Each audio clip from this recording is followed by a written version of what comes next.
આજે ગુજરાત બાર એસોસિએશનની ચૂંટણી યોજાઈ રહી છે। ગુજરાત હાઈકોર્ટમાં ખરાખરીનો ચૂંટણી જંગ જામ્યો છે।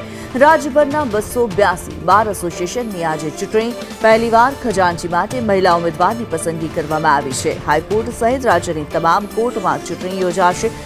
બાર એસોસિએશનના પ્રમુખના હોદ્દા માટે ખરાખરીનો જંગ જામ્યો છે, ત્યારે ઉત્સાહભેર વકીલ મતદારોએ મતદાન કર્યું।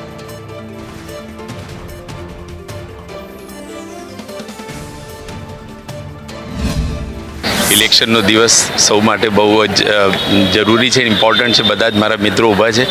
વકીલોને જે પણ મૂળભૂત પ્રશ્નો છે એ અહીંયા જેમ કે પાર્કિંગ વ્યવસ્થા છે ઓર બેસવાની વ્યવસ્થા છે, અંદરના જે થોડાક ઇન્ફ્રાસ્ટ્રક્ચરને જે રિલેટેડ છે, લાઇબ્રેરીના થોડાક જે ઇશ્યુઝ છે, એ બધું જ પ્રોબ્લેમ્સ જે મારા મિત્રો બધા ઊભા છે જીતીને એને સોલ્વ કરે એવી ખૂબ ખૂબ શુભેચ્છા।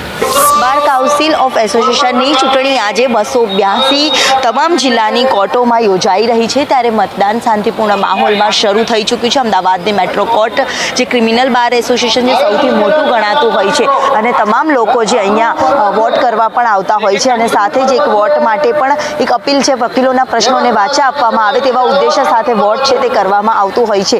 અને તમામ કોર્ટોમાં શાંતિપૂર્ણ માહોલમાં વોટિંગ છે જે હાલ શરૂ થઈ ચૂક્યું છે 10 વાગ્યાથી લઈને 5 વાગ્યા સુધી, અને કોઈ પણ પ્રકારનો બનાવ ન બને તે માટેની પણ પૂરતી વ્યવસ્થા રાખવામાં આવી છે। ચૂંટણી કમિશનર તરફથી તમામ આયોજન કરવામાં આવ્યું છે।